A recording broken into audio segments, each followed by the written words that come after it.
مشعول مش اعلاني. جمال اخر اتصال معي ابو رهف من البحرين.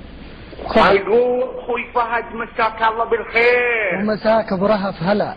شلونك شيخ سلمان؟ عساك طيب بشرنا عن صحتك. طيب الله يسلمك. هلا ابو رهف. لك والله مشتاقين لك وينك يا معود ما تجينا يا شيخ؟ ابشر ان شاء الله. الله يبارك فيك. اقول شيخ سلمان هنا عندنا بعض الناس يطرحون في الديوانيات يقولون التجربه النبويه ما استمرت الا 23 يوم 23 سنه. شلون الشيخ سلمان وكل اللي معه ودهم يعممونها على العالم كله؟ ما يصير شيخ سلمان، تجربه ما استمرت الا 23 كله.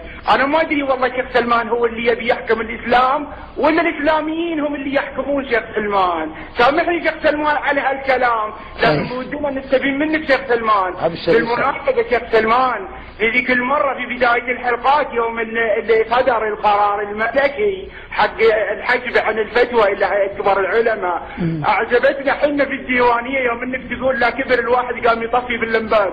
انت من تقصد شيخ سلمان؟ تقصد الملك عبد الله ولا من تقصد؟ شكرا لك شيخ سلمان. شكرا يا ابو رهف.